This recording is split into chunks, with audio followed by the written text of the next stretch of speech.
সুপ্রিয় দর্শক সবাইকে স্বাগত জানাচ্ছি প্ল্যানেটারি হেলথ একাডেমিয়ার সুরক্ষায় প্রতিদিন অনুষ্ঠানে। আপনাদের সঙ্গে রয়েছি আমি ডাক্তার অমিতা হাসান।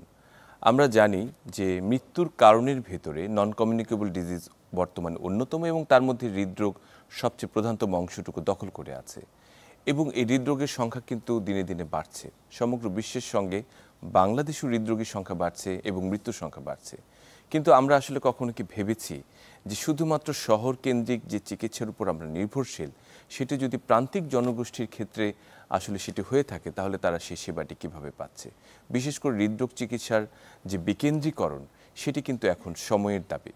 আমরা নতুন বাংলাদেশের কথা বলছি, আমরা স্বাস্থ্য সংস্কারের কথা বলছি, কিন্তু সবচেয়ে গুরুত্বপূর্ণ যে অংশটি সেটি হচ্ছে চিকিৎসার যে বিকেন্দ্রীকরণ এবং তার মধ্যে হৃদরোগ অন্যতম, সেটি নিয়ে আমরা কতটুকু ভাবছি। এই সবগুলো বিষয় নিয়ে আজকে আমরা কথা বলতে চাই এবং আমাদের সেই আয়োজনে আজকে যুক্ত হচ্ছেন অধ্যাপক doctor Fazilatunnesa Malik, chief consultant ও বিভাগীয় প্রধান কার্ডিওলজি বিভাগ, national heart foundation and research institute. অধ্যাপক ডাক্তার ফজিলাতুন্নেসা মালিক, আপনাকে স্বাগত আমাদের অনুষ্ঠানে। Thank you. আমাদের সঙ্গে আরও যুক্ত রয়েছেন doctor Nasir Khan, trustee planetary health academia, program director cardiology fellowship program, medical director cardiology, Methodist Dallas medical center Texas এবং professor of medicine UT southwestern medical center Dallas যুক্তরাষ্ট্র। ডক্টর নাসির, আপনাকে স্বাগত আমাদের অনুষ্ঠানে। ধন্যবাদ। আমাদের সঙ্গে অনলাইনে আমাদের স্ক্রিনে আরও যুক্ত হবেন অধ্যাপক ডক্টর আব্দুল ওয়াদুদ চৌধুরী, পরিচালক জাতীয় হৃদরোগ ইনস্টিটিউট ও হাসপাতাল এনএসসিবিটি। আমরা অপেক্ষা করছি স্যারের জন্য। আমরা একেবারে শুরু করি অনুষ্ঠান। আমরা অধ্যাপক ডক্টর ফজিলাতুন্নেসা মালিক, আপনাকে দিয়ে শুরু করে থাকি। আমি যদি বলতে চাই যে একটা অলাভজনক প্রতিষ্ঠান এবং বেসরকারি ক্ষেত্রে ন্যাশনাল হার্ট ফাউন্ডেশন একটি মাইল ফলক এবং মানুষের অনেকের আশা ভরসার জায়গা বিভিন্ন জায়গায়। তো সেটিকে আমরা আমরা ঢাকা শহর, মানে মূল জায়গাটি ঢাকা শহর কেন্দ্রিক, কিন্তু সারা বাংলাদেশে এই 17 কোটি মানুষের দেশে হৃদরোগী ছড়িয়ে রয়েছে সমগ্র দেশে।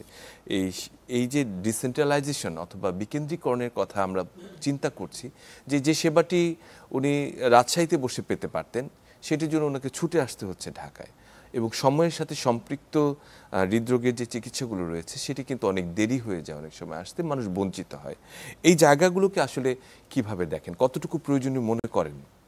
ধন্যবাদ আপনার প্রশ্নের জন্য। অবশ্যই এটা খুবই একটা জরুরি কথা যে হৃদরোগ বা হার্ট অ্যাটাক যদি হয়, হৃদরোগের মধ্যে যদি হার্ট অ্যাটাক হয় তাহলে সেটা তো আমাদের সময় দেয় না এবং বলা হয় টাইম ইজ মাসল। আমি যত তাড়াতাড়ি একটা হার্ট অ্যাটাকের রুগীকে প্রপার চিকিৎসা দিতে পারবো ততই তার সুস্থ হয়ে একটা স্বাভাবিক জীবনে ফেরত যাওয়ার সম্ভাবনা বেড়ে যাচ্ছে। আর যদি সে সেই চিকিৎসাটা সময় মতো না পায় তাহলে মৃত্যুর ঝুঁকিটাও সময়ের সাথে সাথে বাড়তে থাকে। সো এই ক্ষেত্রে আমরা অবশ্যই বিশ্বাস করি, ন্যাশনাল হার্ট ফাউন্ডেশন আমাদের মোটোই হলো সেবাই পরম ধর্ম এবং আপনি যেটা বললেন আমরা একটা অলাভজনক সেবামূলক প্রতিষ্ঠান। আমাদের ঢাকায় 590 বেডের একটা হাসপাতাল আছে যেখানে আমরা 24 ঘন্টায় হার্ট অ্যাটাকের রুগীদের সেবা দিয়ে থাকি।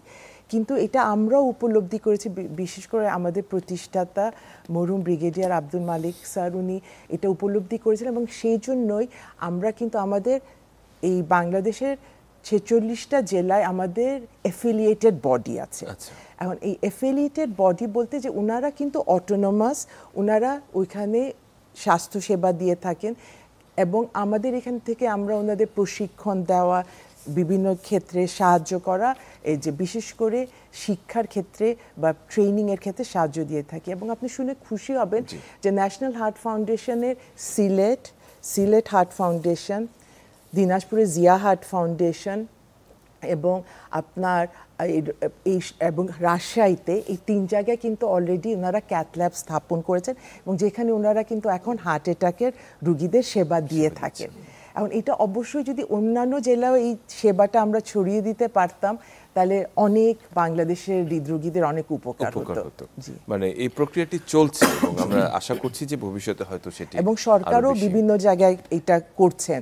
ওয়াদুদ আসলে এটা আরো আপনাদের আরো জানতে পারবেন, বিস্তারিত জানতে পারবো। আমরা একেবারেই সীমানার বাইরে চলে যাই। ডক্টর নাসির, আপনি আসলে দীর্ঘদিন ধরে যুক্তরাষ্ট্রে কাজ করছেন এবং কার্ডিওলজির বিভিন্ন সেক্টর নিয়ে কাজ করেছেন। একই সঙ্গে দেশের জন্য চিন্তা করেন সেটা আমি জানি, যে বিভিন্ন রকম প্রোগ্রাম, বিভিন্ন রকম ফেলোশিপ প্রোগ্রাম এবং অন্যান্য জায়গাগুলিতে আপনার সর্ব উপস্থিতি তাই প্রমাণ করে।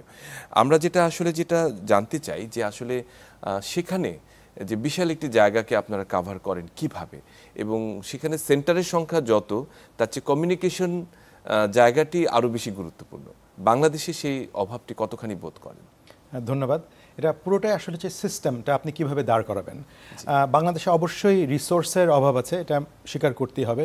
কিন্তু আমি একটা কথা বলবো, তার সত্ত্বেও প্রফেসর মালিক বলেন, প্রফেসর ওয়াদুদ চৌধুরী, ওনাদের মতো যারা পায়োনিয়ার বাংলাদেশে, ওনারা বাংলাদেশের এই হৃদরোগ চিকিৎসাকে এই পর্যন্ত যে নিয়ে এসেছেন গত 20-25 বছরে, এটা কিন্তু একটা অসাধারণ অগ্রগতি। এবং যে ছোট ছোট যে জেলা শহরগুলোতে, সেই জায়গাগুলোতে কিন্তু আজকাল ক্যাথ ল্যাব স্থাপন হচ্ছে, এবং শহরগুলোতে উনি যেমন বললেন অলরেডি ক্যাথ প্রসিজার, এমনকি প্রাইমারি পিসিআই যেটা আমরা বলি হার্ট অ্যাটাকের পর, সেগুলো শুরু হয়ে গেছে। যে শুরুটাকে আমরা কিভাবে সাহায্য করতে পারি, সেটাই হচ্ছে আমাদের উদ্দেশ্য। তো তার মধ্যে একটা যেটা আমি মূল কারণ মনে করি যে ম্যান পাওয়ার ডেভেলপমেন্ট, যে আমরা কিভাবে প্রশিক্ষিত জনগোষ্ঠী তৈরি করব। এবং এটা কিন্তু শুধুমাত্র চিকিৎসক নয়, এটা নার্স আছে, এটার সাথে টেকনিশিয়ান আছে, এবং পুরো একটা টিম নিয়ে কিন্তু আপনাকে কাজ করতে হবে। তো এই জনগোষ্ঠী তৈরিতে আমি মনে করি আমাদের প্ল্যানেটারি হেলথ একাডেমিয়া একটা কোলাবোরেশন তৈরি করতে পারে। ওনাদের সাথে প্রাইভেট অথবা পাবলিক সেক্টরে বাংলাদেশের সাথে একসাথে কাজ করে এই জিনিসটা আমরা এগিয়ে নিয়ে যেতে পারি। তো আপনার প্রশ্নের উত্তরটা হচ্ছে যে আপনি জিজ্ঞেস করলেন যে আমেরিকাতে এটা কীভাবে হয়। এখন আপনি যদি চিন্তা করেন যে আমেরিকাতে যদি সব কিছু নিউ ইয়র্কে হতো, আমাদের দেশে যেমন সব কিছু ঢাকা কেন্দ্রিক, তাহলে এটা কিন্তু একটা অসম্ভব ব্যাপার হয়ে যেত। সেটা কিন্তু আমেরিকাতে হয় নাই। এবং আমেরিকাতে যে 50টা স্টেট, তাদেরকে আলাদা আলাদাভাবে স্বাধীনভাবে তাদেরকে দায়িত্ব দেওয়া হয়েছে তাদের হেলথ সেক্টরটা দেখার জন্য। তো একইভাবে বাংলাদেশে যদি ডিভিশনগুলো বা জেলা উপজেলা বলেন, সে অ্যাডমিনিস্ট্রেটিভ লেভেলে যদি আমরা তাদেরকে পাওয়ারটা দিয়ে দিই যে তোমাদেরকে এই বাজেটটা বরাদ্দ করা হলো এবং এটার মাধ্যমে তুমি তোমার হেলথ কেয়ারকে ডেভেলপ করবে, সেন্টার থেকে তোমাকে হেল্প করা হবে, এই সমন্বয় সাধনটা কিন্তু খুব খুব গুরুত্বপূর্ণ। মানে যদি আমরা আরেকটা সঙ্গে সম্পূরক প্রশ্ন যোগ করি, যে সেন্টারের সংখ্যা দেখা যাচ্ছে যে বাংলাদেশে যদি সেন্টারের সংখ্যা আপনি কাউন্ট করেন, যে ক্যাথ ল্যাবের সংখ্যা কাউন্ট করেন, তাহলে কিন্তু কম নয় যদি আপনি শহর কেন্দ্রিক চিন্তা করেন এই দেশের জনগোষ্ঠীর জন্য। কিন্তু সেটি হচ্ছে যে একেবারে একটি জায়গায় সবগুলো রয়েছে, ডিসেন্ট্রালাইজেশন নয়। তো এই যে প্রপার রেফারেল সিস্টেম এবং কমিউনিকেশন সিস্টেম, সেটির বিষয়ে আসলে কোনো তথ্য বা আপনার পরামর্শ রয়েছে? অবশ্যই, সেখানে কিন্তু টারশিয়ারি কেয়ার সেন্টার রয়েছে। যে মনে করেন যে প্রফেসর ফজলুল ইসলাম আলী যে কথাটা বললেন যে হার্ট অ্যাটাক মানে এটা কি, যদি কেউ হার্ট অ্যাটাক নিয়ে আসে আমাকে তার ইমিডিয়েট ট্রিটমেন্টটা দিতে হবে, এবং সেটার জন্য ক্যাথ ল্যাব আবশ্যক। ক্যাথ ল্যাব না হলেও পরে যদি খুব ছোট হসপিটাল হয়, সেখানে তাকে থ্রম্বোলিটিক থেরাপিটা আমার দেওয়ার সুযোগটা থাকতে হবে। এখন আমেরিকার কথা যদি বলি, আমেরিকাতে কিন্তু সব হসপিটাল ক্যাথ ল্যাব নাই। যদি আপনি একটা ছোট গ্রামের দিকে চলে যান, সেখানে ছোট হসপিটাল পাবেন, সেখানে ক্যাথ ল্যাব নাই। কিন্তু রোগীটা যদি আসে, তখন তাদের সেই সিস্টেমটা রয়েছে রোগীটাকে ট্রান্সফার করে দেওয়া। সেটা অ্যাম্বুলেন্সের মাধ্যমে হতে পারে বা হেলিকপ্টারের মাধ্যমে হতে পারে। তখন তার নিকটস্থ হসপিটাল যেখানে ক্যাথ ল্যাব রয়েছে, সেখানে তার ট্রান্সফারের সিস্টেমটা সুন্দর সিস্টেম। এক্স্যাক্টলি। এবং টারশিয়ারি লেভেল কিন্তু সেখানে রয়েছে। সেখানে কিন্তু আপনি যদি খুব অ্যাডভান্স লেভেলে কোনো ট্রিটমেন্ট চান, সব হসপিটাল কিন্তু সেটা পাবেন না। ওই ধাপে ধাপে যে একটা একটা কমপ্লেক্স ট্রিটমেন্টের জন্য একটা হায়ার টারশিয়ারি লেভেল হসপিটাল, কিন্তু বেসিক কিছু ট্রিটমেন্টের জন্য যে ছোট ছোট হসপিটালগুলোর ক্যাপাসিটি, এই ক্যাপাসিটিটা তৈরি করা খুব গুরুত্বপূর্ণ। খুবই চমৎকার করে বললেন। আমি অধ্যাপক ডক্টর ফজলুল ইসলাম মালিক, আপনার কাছে আসি। সবসময় আমি দেখেছি যে আপনি হৃদরোগ চিকিৎসার চেয়ে হৃদরোগ প্রতিরোধের ক্ষেত্রে সবসময় আপনি গুরুত্ব দিয়ে থাকেন, বলে থাকেন যে আসলে হৃদরোগ না হলে সবচেয়ে ভালো। তো আসলে এই সচেতনতার জায়গাটিতে আসলে ন্যাশনাল হার্ট ফাউন্ডেশন কতটুকু কাজ করছে, এবং একই সঙ্গে আমি যেটা জানাতে চাই যে পেরিফেরিতে বা প্রান্তিক জনগোষ্ঠীর জন্য অনেকেই হয়তো অ্যাওয়ার না, সচেতন নয়, যে তার বুকে ব্যথা হচ্ছে, গ্যাসের ব্যথা ভেবে 2 দিন পার করে দিচ্ছে অথবা সেটাকে ইগনোর করছে। এই জায়গাগুলোতে কাজ করার সুযোগ রয়েছে কিনা? জি, এটা খুবই খুবই গুরুত্বপূর্ণ একটা প্রশ্ন এবং আমার খুবই একটা পছন্দের সাবজেক্ট। আপনি বলেন যে আসলে আমি যদিও একজন ইন্টারভেনশনাল কার্ডিওলজিস্ট, বাট এইটাই আমরা যদি একটু সচেতন হতাম, তাহলে কিন্তু হৃদরোগকে অনেকখানি কমিয়ে আনা যেত। আমরা তো চাই না যে হার্ট অ্যাটাক হোক একজন, তাই না? এবং আমাদের দেশে যেটা সবচেয়ে দুঃখের বিষয় আছে, আমাদের এখানে প্রিমেচিওরলি আমাদের হার্ট অ্যাটাক হচ্ছে।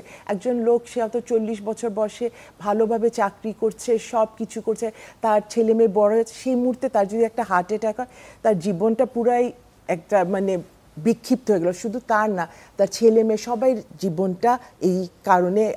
আমরা যদি আগে থেকে সচেতন হই যে আমরা ধূমপান করব না, আমরা প্রেশার যদি থাকে বা ডায়াবেটিস থাকে সেটা আমরা জানবো এবং সেটাকে আমরা কন্ট্রোল করব। নিয়মিত আমি আধা ঘন্টা করে হাঁটবো, সুষম খাবার খাবো, ফাস্ট ফুড খাবো না, খুবই একই জিনিস। বাট এই জিনিসগুলো যদি আমি নিজের আত্মস্থ করতে পারি তাহলেই কিন্তু আমাদের হৃদরোগটা কমে আসতো বাংলাদেশে। এবং এই সচেতনতা সৃষ্টি করার জন্য আমাদের 46টা আমাদের এফিলিয়েটেড বডি আমরা প্রায় বিশেষ দিবসগুলো যেমন বিশ্ব হার্ট দিবস, বিশ্ব হাইপারটেনশন দিবস, এইসবের ক্ষেত্রে আমরা সচেতনামূলক র্যালি করি, আমরা পথসভা করি, আমরা যে গণমুখী সেমিনার করি, তাছাড়া লিফলেট বিলি করা, বিভিন্ন সময় সিএমই করা, এগুলো আমরা করি।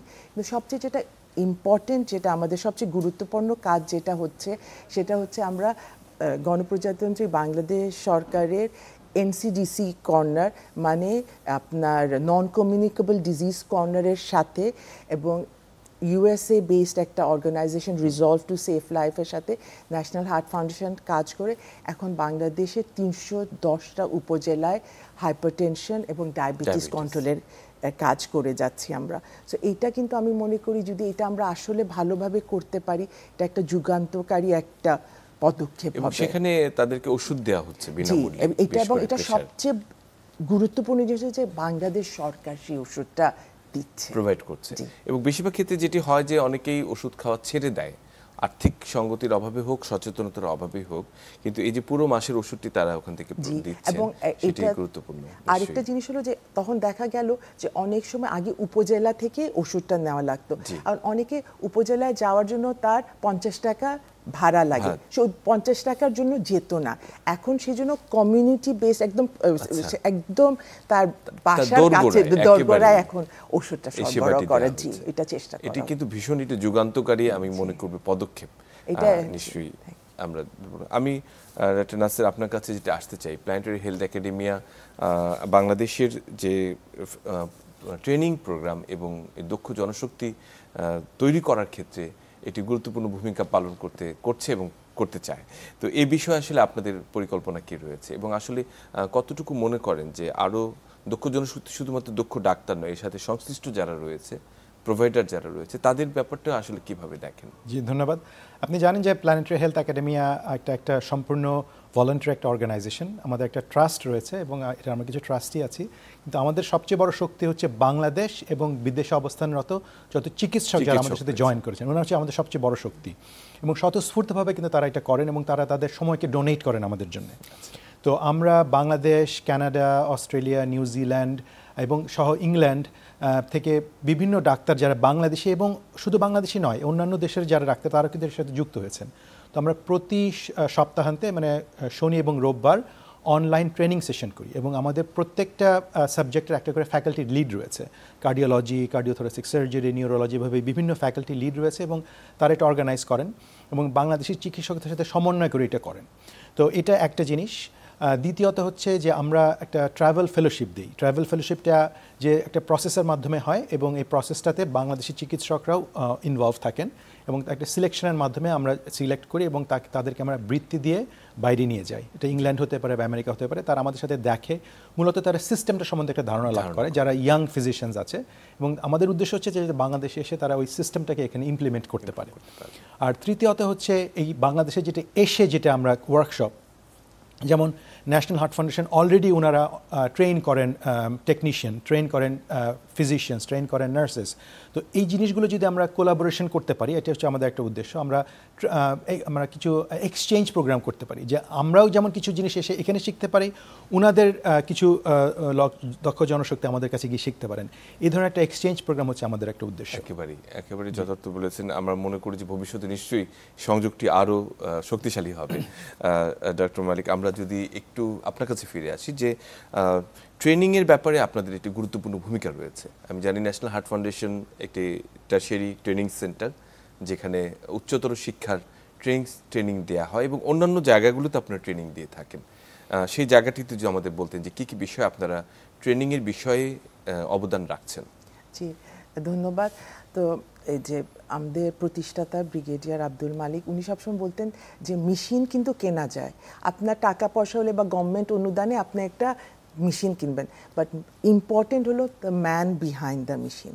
সে যদি দক্ষ না, তার যদি জ্ঞান না থাকে, তাহলে কিন্তু সে ওই মেশিনটা চালাতেও পারবে না এবং ওই মেশিন থেকে আপনার ফলপ্রসূ কিছু আদায়ও করতে পারবে না। তো এই চিন্তা থেকে আমরা কিন্তু প্রায় গত 20 বছর ধরে টেকনিশিয়ান, কার্ডিয়াক টেকনিশিয়ান দের ট্রেনিং দিয়ে আসছি এবং আপনি শুনে খুশি হবেন যে বাংলাদেশের অধিকাংশ বেসরকারি হাসপাতালে আমাদের ক্যাথল্যাব টেকনিশিয়ানরাই ওইখানে এখন কাজ করছে, যেটা এবং এটা যদি সরকারি পর্যায়ে, কারণ আমাদের এই কোর্সটা কিন্তু গভর্নমেন্টেরই স্টেট ফ্যাকাল্টির আন্ডারে আমরা রান করি এবং এটা পুরাটা সরকারি পর্যায়ে এটাকে তত্ত্বাবধান করা হয় আমাদের এই কোর্সকে। তাহলে এটা যদি সরকারি পর্যায়ে নিয়োগ দিতেন তাহলে খুবই উপকার হতো আমাদের।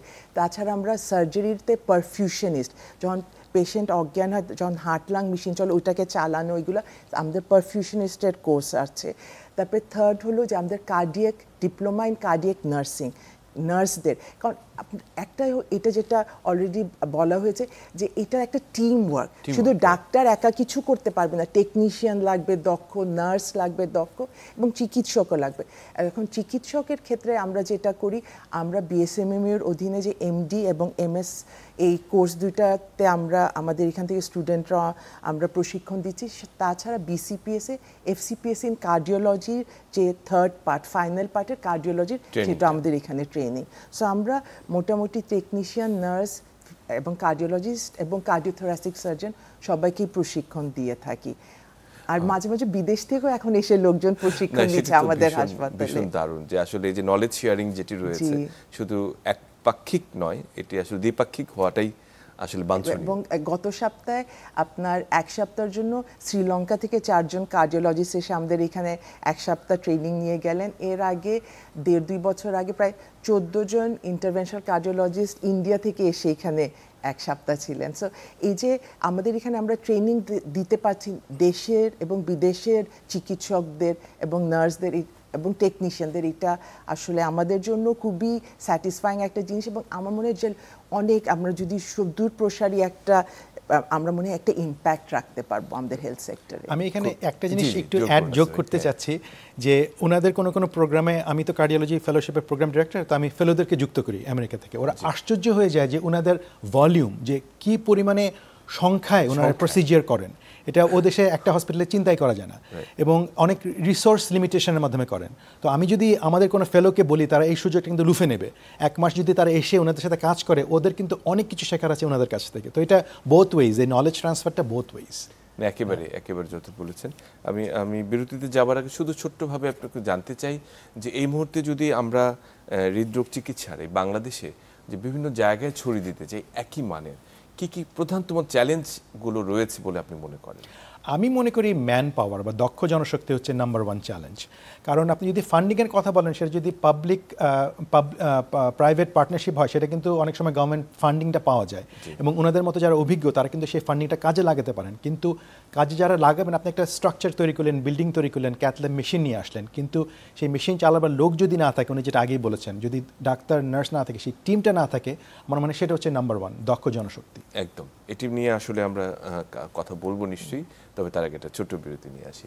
সুপ্রিয় দর্শক, আজকে আমরা ভীষণ গুরুত্বপূর্ণ একটি বিষয়, বাংলাদেশে হৃদরোগ চিকিৎসার বিকেন্দ্রীকরণ, বিশেষ করে যারা প্রান্তিক জনগোষ্ঠী রয়েছে তারা একই মানের এবং সময়োচিত সেবাটি কিভাবে পাবেন সেটি নিয়ে কথা বলছি। সঙ্গেই থাকুন, ফিরে আসছি একটু পর।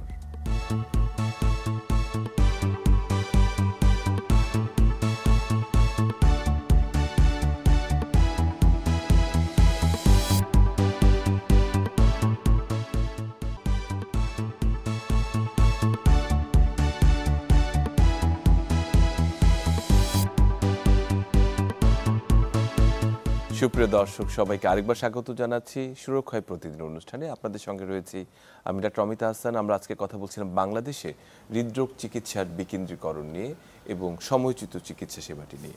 আমাদের সঙ্গে যুক্ত আছেন অধ্যাপক ডক্টর ফজলুল হাসান মালিক এবং ডক্টর নাসির খান। অধ্যাপক ডক্টর মালিক, আমরা আপনার কাছে একটু ফিরে আসি পুনরায়। সেটি হচ্ছে আমরা অফ রেকর্ডে একটি কথা বলছিলাম যে আপনি বলছেন যে কোনো 1000 যে পদক্ষেপ তার শুরুটি হয় হচ্ছে প্রথম পদক্ষেপ দিয়ে, অর্থাৎ আমাদের যেটি আছে সেটি দিয়ে শুরু করা। এটি আমাদের ব্রিগেডের মালিক উনি আসলে বলে গেছেন। তো আমি যে কথাটা আপনি জানতে চাই, আমাদের যে ইনফ্রাস্ট্রাকচার রয়েছে সারা বাংলাদেশের প্রত্যেক অনেকগুলো মেডিকেল কলেজ রয়েছে, বিভাগীয় শহরে পুরনো মেডিকেল কলেজ রয়েছে এবং প্রত্যেকটি বলা যায় এখন অলমোস্ট প্রত্যেকটি জেলায় জেলা সদর হসপিটাল রয়েছে। এই জায়গাটি কখনো চিন্তা করেছেন যে সেখানে একটি পূর্ণাঙ্গ কার্ডিয়াক ইউনিট আসলে কিভাবে তৈরি করা যায় এবং প্রাথমিক যে সেবাটি বা জরুরি সেবাটি আসলে কিভাবে প্রোভাইড করা যায় সেখানে? ধন্যবাদ প্রশ্নের জন্য। তো এটাই আসল কথা যে আমাদের শুরু করতে হবে, হ্যাঁ। এবং যেটা ব্রিগেডিয়ার স্যার বলতেন, 1000 mile journey starts with the first step. So first স্টেপটা, এবং আমার মনে হয় আমরা অনেকগুলো স্টেপ অলরেডি নিয়ে ফেলেছি, কারণ ইনফ্রাস্ট্রাকচার কিছুটা হলেও ভালোভাবেই তৈরি হয়েছে। বিভিন্ন জায়গায় মেডিকেল কলেজ আছে, জেলা হাসপাতাল আছে, উপজেলা হাসপাতাল আছে। এখন যেটা হলো, আমার মনে নাসিরের কথাই আবার আমার বলতে হয় যে আমাদের এখন প্রথম কথা হলো দক্ষ জনশক্তি লাগবে। দক্ষ জনশক্তি ছাড়া ওই ইনস্ট্রুমেন্টসগুলো কিনে সাজায় ফেললাম হাসপাতাল এবং ওইটাতে খুশি হলাম তা না, আমাদের সাইমালটেনিয়াসলি সব কিছু করা লাগবে। দক্ষ জনশক্তিটা হলো নাম্বার 1 আমাদের জন্য জরুরি বিষয়। পরবর্তী হলো যে আমাদের ওই জায়গার একটা সিস্টেম তৈরি করতে হবে। ওদের যেরকম সিস্টেম আছে যে দরকার হলে রুগীকে তারা ইভেন হেলিকপ্টার দিয়ে নিয়ে আসতেছে, আমাদের হয়তো হেলিকপ্টার নাই, বাট আমাদের তো উপজেলা লেভেলে যদি আমরা একটা হার্ট অ্যাটাকের রুগীকে আমরা যদি থ্রম্বোলাইসিস দিতে পারি, বেশি টাকাও খরচ হবে না, 3500 টাকা লাগে একটা স্ট্রেপ্টোকাইনেস দিতে। আর যদি স্ট্রেপ্টোকাইনেস দিতে আমরা ভয় পাই, আরও দামি ওষুধ আছে যেটা দিতে কোনো সাইড ইফেক্টও ওই রকম নাই, লাইক টেনেক্টেপ্লেস এখন কিন্তু বাংলাদেশে তৈরি হচ্ছে। তো আমাদের সেই একটা সিস্টেম তৈরি করতে হবে যে আমি সাথে সাথে তাকে ওষুধটা দিলাম, তাকে মুখে অ্যাসপ্রিন খাওয়ালাম, অন্যান্য ওষুধ খাওয়ালাম, খাইয়ে দরকার হলে তাকে আমি শিফট করে জেলা হাসপাতালে নিলাম। কিন্তু একটা সিস্টেম, একটা পরিকল্পনা লাগবে আমাদের যে আমরা কি করতে চাই, কেন করতে চাই। দ্বিতীয়, আমাদের দক্ষ জনশক্তি লাগবে। তৃতীয়, আমাদের যন্ত্রপাতি। আমার মনে হয় এই দুইটা হয়ে গেলে ওইটা হয়ে যাবে আশা করছি। আপনি খুব সুন্দর করে বললেন ডক্টর নাসির। আমি একই সঙ্গে এটিও যুক্ত করতে চাই যে মানুষের গ্রহণযোগ্যতার একটি বিষয় রয়েছে, যে এটা উপজেলা হেলথ কমপ্লেক্সে হোক বা সদর হসপিটালে হোক, যখন একটি পেশেন্টকে থ্রম্বোলাইজ করা হচ্ছে তার কিন্তু কিছু সাইড ইফেক্টও রয়েছে। অনেক সময় কার্ডিয়াক রোগী অনেক সময় 50% হাসপাতালেও পৌঁছাতে পারে না, অথবা হাসপাতালের মৃত্যুর সংখ্যাও কিন্তু অলমোস্ট বেশ কিছু একটা পার্সেন্টেজ রয়েছে। এই মৃত্যুকে গ্রহণ করার এবং ডাক্তারের এবং যারা হেলথ কেয়ার প্রোভাইডার রয়েছে তাদের সুরক্ষার বিষয়টিও কিন্তু সেখানে যুক্ত। অনেক সময় রোগীরা সেটি গ্রহণ করতে পারে না। তো সেটিকে সমন্বয় করার ক্ষেত্রে একটা ন্যাশনাল পলিসি কতখানি গুরুত্বপূর্ণ মনে করেন, এবং সমান সেবা দেওয়ার ক্ষেত্রে পলিসিটি কতখানি গুরুত্বপূর্ণ? এটা আপনি একটা খুবই গুরুত্বপূর্ণ প্রশ্নটা, আপনার প্রশ্ন খুবই ইন্টারেস্টিং এবং ইম্পর্টেন্ট। কারণ দেখেন, আমি যখন আমেরিকাতে একটা রোগীর চিকিৎসা দেই, আমার মনে কখনো এই ভীতিটা থাকে না যে রোগীটা যদি মারা যায় রোগীর ফ্যামিলি এসে আমাকে মারধর করবে। একদম। কিন্তু বাংলাদেশের পরিপ্রেক্ষিতে কিন্তু এটা একটা বাস্তবতা। আমি যদি একটা রোগীকে ট্রিটমেন্ট দিতে গিয়ে রোগীটা মারা যায়, এবং কিংবা আমার যদি ভুল চিকিৎসা হয় আমেরিকাতে, আমার দোষেই হলো, আমার এগেনস্টে মামলা হবে, আমাকে তারা সু করবে এবং একটা কোর্ট বিচার করে রায় দিবে। কিন্তু বাংলাদেশে কি হয়, এটা হঠাৎ করে হয়তো রোগীর ফ্যামিলি একটা উত্তেজনা বশত বা আবেগের কারণে ভাঙচুর করে বসেন বা ডাক্তারের উপর হামলা করে বসেন। এটা কিন্তু এই ভীতিটাও কিন্তু একটা উপজেলা লেভেলে একটা জুনিয়র ডাক্তারের মধ্যে কাজ করে এবং সেটা কিন্তু তার চিকিৎসাকে ব্যাহত করে। এটাই হচ্ছে সবচেয়ে মানে দুঃখজনক বা দুর্ভাগ্যজনক ব্যাপার। তো আমার মনে হয় প্রথম জিনিসটা হচ্ছে যে গণসচেতনতা, যে ডাক্তারকে আমাকে বিশ্বাস করতে হবে এবং ডাক্তারেরও সেই বিশ্বাসটা অর্জন করতে হবে। এবং এটার জন্য কিন্তু পলিসি তো একটা আপনি বললেন, কিন্তু আমার মনে হয় পলিসির চেয়ে যে একটা যে শুরু থেকে ট্রেনিং যদি আমরা করি ইয়াং জেনারেশন ডাক্তারকে, যে যারা কীভাবে সে বিশ্বাসটা অর্জন করবে তখনই যখন সে রোগীর সাথে কমিউনিকেট করবে এবং তার রোগীর ফ্যামিলির সাথে কমিউনিকেট করবে, তাকে অনেস্টলি বলবে যে রোগীর এটা হয়েছিল, আমরা এটা করেছি, এটা করতে পারিনি। এই কালচারটা ডেভেলপ করা আমার মনে হয় খুব ইম্পর্টেন্ট। এবং আমরা আপার সাথে আগে আলাপ করছিলাম যে আমরা কিভাবে এই ব্যাপারটা কোলাবোরেট করতে পারি, কারণ আমেরিকাতে যখন একটা ডাক্তার তৈরি হয় বিভিন্ন ধাপে ধাপে তাদের ট্রেনিং থাকে এবং এই ট্রেনিংগুলোতে কিন্তু তাদের শুধু যে হাতে কলমে শিক্ষা বা বইয়ের শিক্ষা, সেটার বাইরেও তাদেরকে কিছু কিছু জিনিস শেখানো হয় স্ট্রাকচার্ড ওয়েতে। যেমন তারা রোগীর সাথে কীভাবে কথা বলবে, রোগীর ফ্যামিলির সাথে কীভাবে কথা বলবে, অন্য একটা টিমের সাথে কীভাবে কমিউনিকেট করবে। এই জিনিসগুলো যদি আমরা আস্তে আস্তে আমাদের ইয়াং জেনারেশনকে শেখাতে পারি, তখন তারা যেমন আস্থাটা পাবে জনগণ এবং মানুষও তখন তাদের প্রতি রেসপেক্টে বাড়বে। একটা মিউচুয়াল রেসপেক্ট থাকলে পর আমার মনে হয় এই প্রবলেমগুলো অনেকটাই সলভ হবে ইনশাল্লাহ। খুবই সুন্দর করে বললেন ডক্টর নাসির খান। আমি অধ্যাপক ডক্টর ফজিলাতুন্নেসা মালিক আপনার কাছে আসতে চাই। আমরা দেখেছি যে বাংলাদেশের স্বাস্থ্য সেবাটি দুটি ভাগে বিভক্ত। একটি সরকারি, একটি বেসরকারি। বেসরকারির মধ্যেও অনেক ভাগ রয়েছে, যারা একেবারে অলাভজনকভাবে মানুষের সেবায় কাজ করছে, সেরকম আবার অনেকেই এটাকে একটা বিজনেস স্ট্র্যাটেজি হিসেবেও অনেকে সেবার সাথে যুক্ত। এই তিনটির সমন্বয় ভীষণভাবে জরুরি, বিশেষ করে সরকারির সাথে বেসরকারি এবং অলাভজনক প্রতিষ্ঠানগুলো। এটির সমন্বয়টি নিয়ে আমাদেরকে একটু বলুন যে আসলে এই যে একটা কম্বাইন্ড একটা লিঙ্ক আমরা তৈরি করতে পারি, বিশেষ করে কার্ডিয়াক সেবার ক্ষেত্রে, সেটি উপজেলা, জেলা, শহর এবং শহরকেন্দ্রিক, সেটি কি আসলে করা যায় কিনা? এখন এটা আসলে খুবই একটা সুন্দর প্রশ্ন, কিন্তু এটার মনে হয় ক্লিয়ার বা পরিষ্কার কোনো উত্তর এখনো নাই। কিন্তু আমরা যদি সবচেয়ে বড় কথা একটা ব্রিগেডিয়ার স্যার বলতেন, সেটা হলো যে নিয়ত। আমার যদি নিয়ত পরিষ্কার থাকে, এখন নিয়তটা কি আমাদের, বা আমাদের ইন্টেনশনটা কি? ইন্টেনশনটা হলো হৃদরোগীকে সেবা দেওয়া, এবং সেই সেবাটা আমি সময় উপযোগী সেবা দিতে হবে। এখন সেই সেবাটা দেওয়ার জন্য আমার যেটা মনে হয়, প্রথম কথা হলো যে আমাদের এখানে একটা রুগী যদি হাসপাতালে আসে, সে যেন ফেরত না যায়, বিনা চিকিৎসায় সে যেন মারা না যায়, সেটা আমাদের চেষ্টা করা উচিত। এখন আমাদের একটা মেইন প্রবলেম যেটা হলো, বিশেষ করে যেখানে একটা হাসপাতাল বাণিজ্যিকভাবে তৈরি করা হয়েছে, সেখানে সেটা হলো যে হয়তো ওনাদের সেই রিসোর্স নেই। লাইক আমাদের হাসপাতালে যদি হার্ট অ্যাটাকে রুগী আসে, আমরা বিভিন্নভাবে তাকে প্রাইমারি পিটিসি করার ক্ষেত্রে চেষ্টা করি, আর যে রুগী সেটা এফোর্ড করতে পারবে না, অ্যাটলিস্ট ফ্রি থ্রম্বোলাইসিস, সে থ্রম্বোলাইসিসও এফোর্ড করতে পারে, তাহলে আমরা তাকে সেটা ব্যবস্থা করি। সেটা আমরা অলাভজনক প্রতিষ্ঠান বলে। আর সরকারি প্রতিষ্ঠানে তো ওনাদের নিজেদেরই ওনারা সরকারি ওষুধপত্র দিয়ে থাকেন। এখন বেসরকারি পর্যায়ে এবং সব জায়গায় সমন্বয় করার জন্য যেটা সবচেয়ে আমার কাছে মনে গুরুত্বপূর্ণ, সেটা হলো হেলথ ইন্স্যুরেন্স। আমার মনে হয় হেলথ ইন্স্যুরেন্সটা এখন সময়ের দাবি।